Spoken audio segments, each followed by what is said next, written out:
Então, doutor, o que causa o câncer de próstata? Primeiro, o câncer de próstata, ele não tem uma causa pré-definida. Não tem causas de câncer de próstata. Você tem alterações genéticas, você já nasce com a predisposição a ter esse tumor de próstata. E alguns fatores estão indexados à gênese do câncer, a iniciar, a startar esse câncer.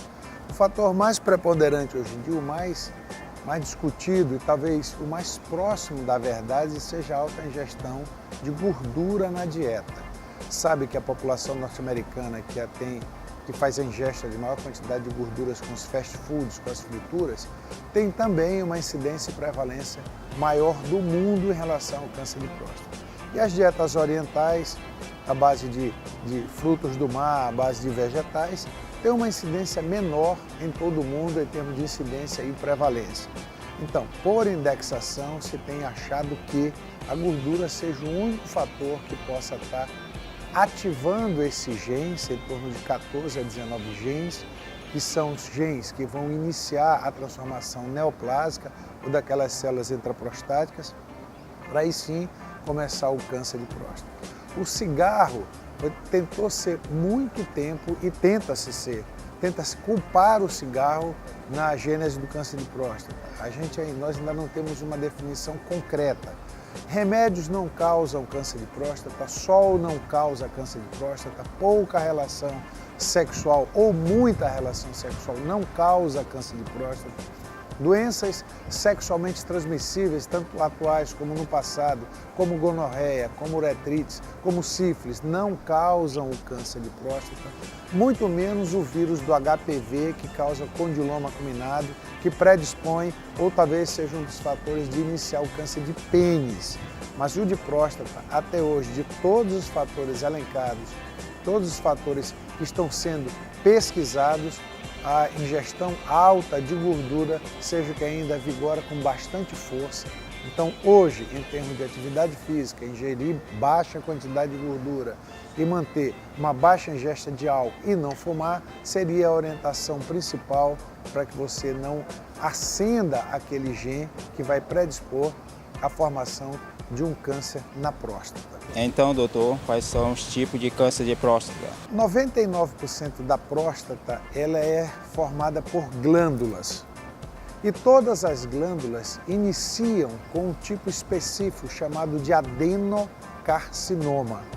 Essa próstata também ela tem no meio dessas glândulas, como se fosse um grande cacho de uva, músculos, vasos, nervos, ductos linfáticos, artérias, veias e o interstício que a gente chama entre cada uva, cada cachinho de uva. Então, o tipo histológico mais frequente é o adenocarcinoma de próstata. Não quer dizer que o sarcoma de próstata não possa existir, e existe, principalmente nas crianças, são tumores mesenquimais, tumores que não têm uma causa bem definida. E aquele interstício glandular, chamado área de mesênquima, pode ser sede de um sarcoma de próstata.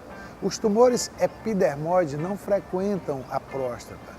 Então, dos tipos histológicos mais frequentes, tem 99% é o adenocarcinoma, que responde bem ao tratamento à base de radioterapia e agora, mais recentemente, alguns tipos de quimioterapia, tipos de quimioterápicos também. Então, o câncer de predileção é o adenocarcinoma e o sarcoma.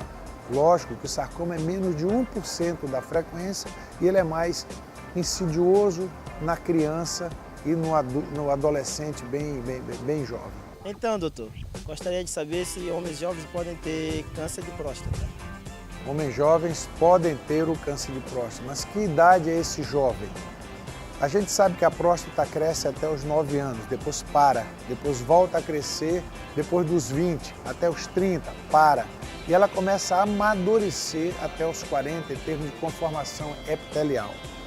Após os 40 anos, essa frequência, essa predileção e essa predisposição em termos de prevalência e incidência, ela pode acontecer com muito mais frequência do que na década dos 30. E quase não existe, praticamente é impossível ter na década de 20. Se por acaso um adulto, uma criança de 10 aos 20 anos ou de 20 aos 30 anos for acometida de um câncer de próstata, será um câncer de próstata extremamente raro ou um sarcoma que é relativamente raro. Dos 20 aos 30, ela está amadurecendo. Essa frequência também quase não existe. Após os 40, a frequência começa a participar de 1%, 2% dos homens. Mas após os 50 não, aí sim a glândula está madura, já começa a ter envelhecimento glandular, esses genes começam a ascender nessa duplicação celular, aí entra a prevalência e a incidência. Então homens podem ter? Podem, mas é raríssimo. A frequência desses cânceres no rim é muito inferior como a frequência comparada ao câncer de tireoide, ao câncer de estômago, ao câncer de fígado. Esses sim são cânceres mais prevalentes nessa faixa etária. O adulto jovem não, o câncer é muito mais difícil. Já o câncer de pênis não, nessa faixa etária ele tem uma prevalência quase 10 vezes maior do que um câncer de próstata.